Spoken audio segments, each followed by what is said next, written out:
Halo teman-teman semuanya, perkenalkan nama saya Nafasaniaska Putri dengan NIM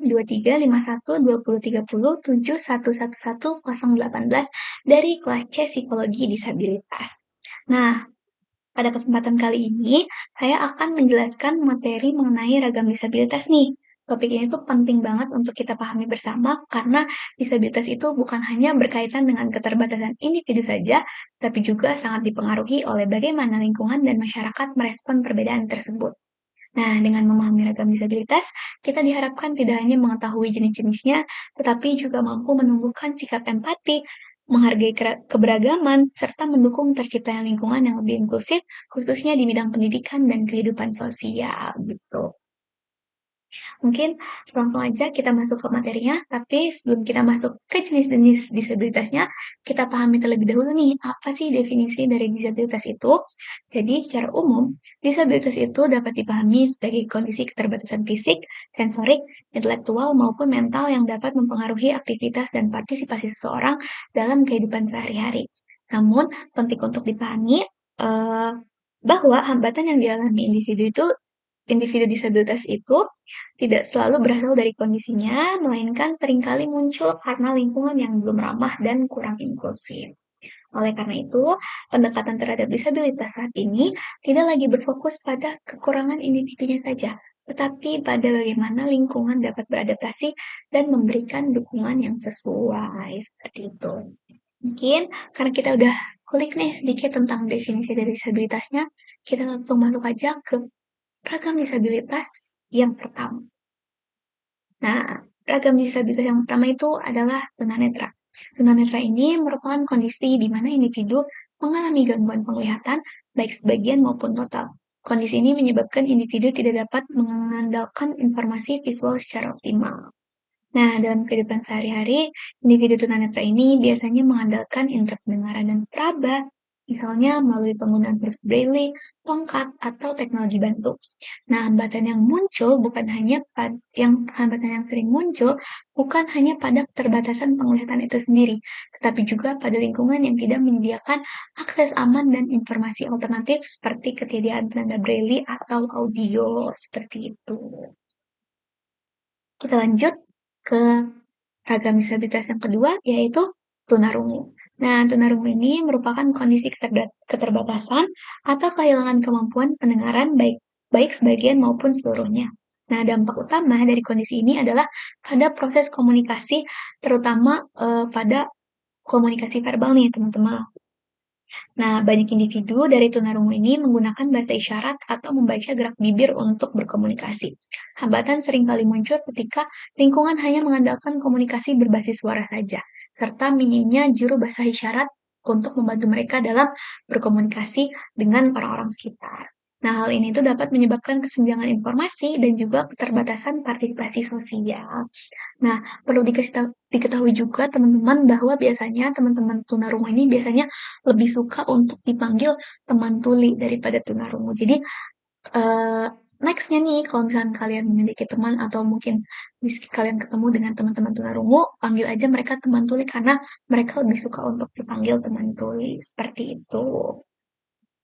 Kita lanjut ke ragam disabilitas yang ketiga, yaitu tunawicara. Nah, tunawicara ini adalah kondisi gangguan pada kemampuan berbicara atau menghasilkan bunyi bahasa secara jelas. Gangguan ini tidak selalu berkaitan dengan gangguan pendengaran ataupun gangguan kecerdasan. Nah, individu tunawicara ini sering menggunakan komunikasi alternatif nih, seperti tulisan, simbol, atau alat bantu komunikasi yang lain. Hambatan utama yang dihadapi biasanya berupa kesalahpahaman dalam interaksi sosial serta stigma dari lingkungan yang menganggap bahwa individu itu tidak mampu untuk berkomunikasi karena artikulasi mereka yang biasanya kurang jelas atau sangat terbatas, terus mereka yang menggunakan alat bantu dan pemahaman untuk berkomunikasi itu eh, apa ya pelafalannya itu agak gak jelas itu. Jadi mereka sering mendapat stigma atau sering dianggap nggak mampu berbicara, padahal mereka tuh bisa dan juga pemahaman bahasanya itu bisa normal gitu untuk teman-teman tunawicara itu, seperti itu. Oke, kita lanjut ke jenis disabilitas yang keempat, yaitu disabilitas intelektual. Nah, disabilitas intelektual itu merupakan kondisi keterbatasan fungsi intelektual dan kemampuan adaptif yang muncul sejak masa perkembangan ya, teman-teman. Individu dengan disabilitas intelektual ini umumnya membutuhkan waktu lebih lama dalam memahami informasi dan menyesuaikan diri dengan tuntutan kehidupan sehari-hari mereka. Hambatan terbesar seringkali itu berasal dari sistem pendidikan yang tidak adaptif serta stigma sosial yang memandang individu itu hanya dari keterbatasannya saja, bukan dari potensi yang mereka miliki, seperti itu. Oke, next. Kita lanjut ke jenis disabilitas yang kelima, yaitu Autism Spectrum Disorder atau autisme. Jadi, autisme ini merupakan kondisi perkembangan saraf yang mempengaruhi kemampuan komunikasi, interaksi sosial, dan pola perilaku. Nah, autisme ini berada dalam suatu spektrum sehingga setiap individu menunjukkan karakteristik dan kebutuhan dukungan yang berbeda-beda. Nah, hambatan yang sering eee, dialami individu dengan autisme ini bukan hanya berasal dari karakteristik dirinya saja, tetapi juga dari lingkungan sosial yang kurang memahami, perbedaan cara berinteraksi dan berkomunikasi dengan mereka, seperti itu. Oke, next ada ADHD atau, Attention Deficit Hyperactivity Disorder. Nah, biasanya ADHD ini ditandai dengan kesulitan memusatkan perhatian, perilaku hiperaktif, dan juga impulsivitas. Dalam konteks pendidikan nih, biasanya individu dengan ADHD sering dianggap tidak disiplin atau malas. Padahal itu sebenarnya mereka membutuhkan pendekatan pembelajaran yang lebih fleksibel.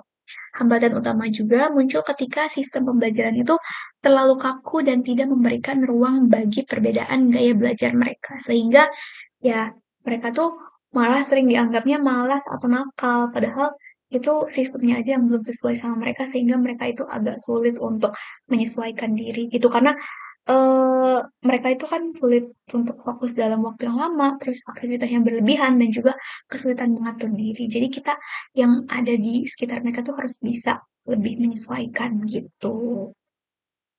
Oke, next. Yang ketujuh, ada gifted.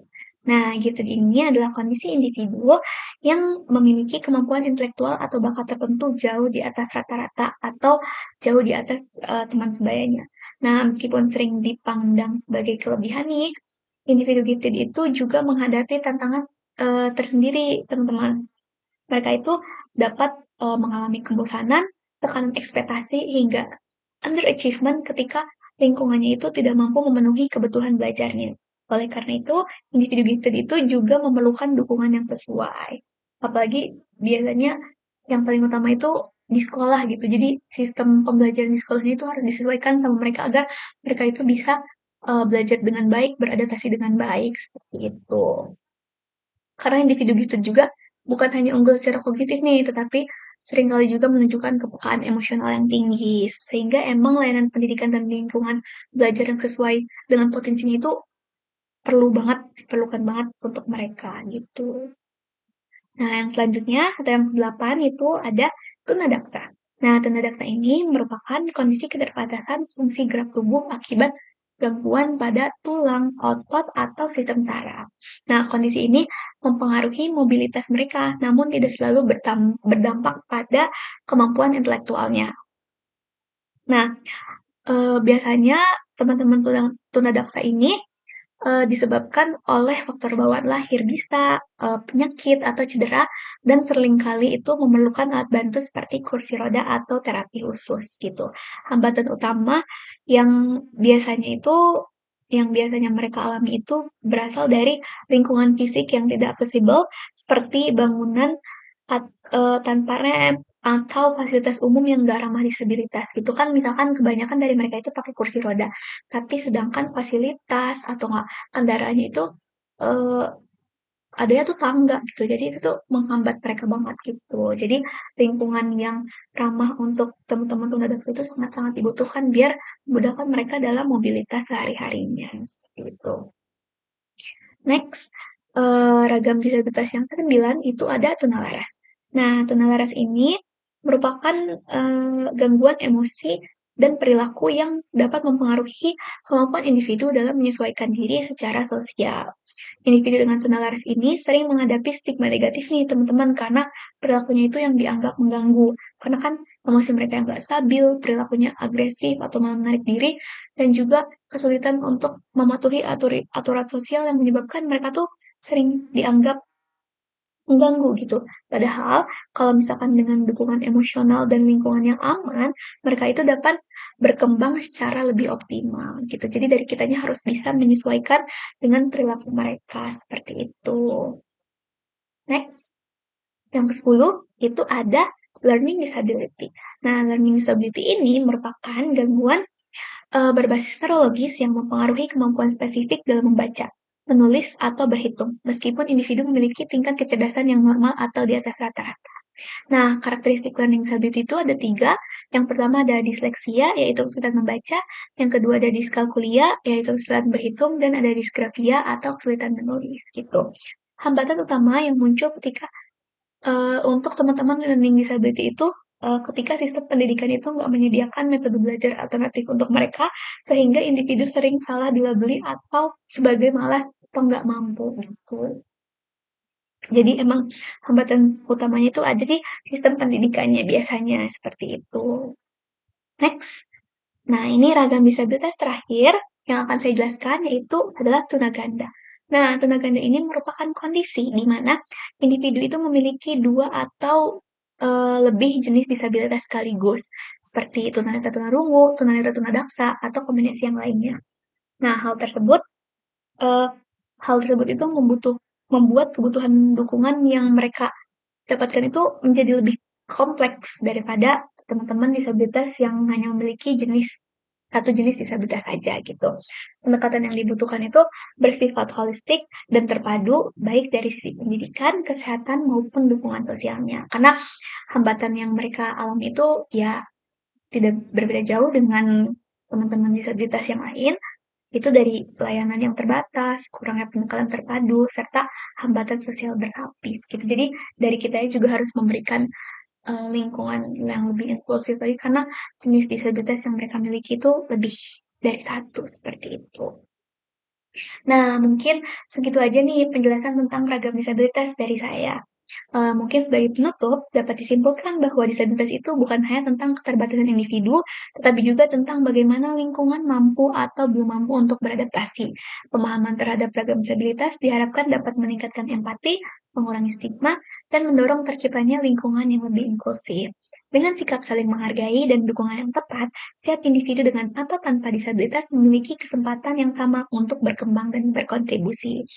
Nah, oleh karena itu, mari kita bersama membangun lingkungan yang lebih inklusif, di mana setiap perbedaan itu dihargai dan setiap individu itu diberi ruang untuk berkembang sesuai dengan potensinya. Mungkin sekian penjelasan dari saya. Terima kasih atas perhatian teman-teman semua. Semoga apa yang saya sampaikan dapat membantu. Terima kasih.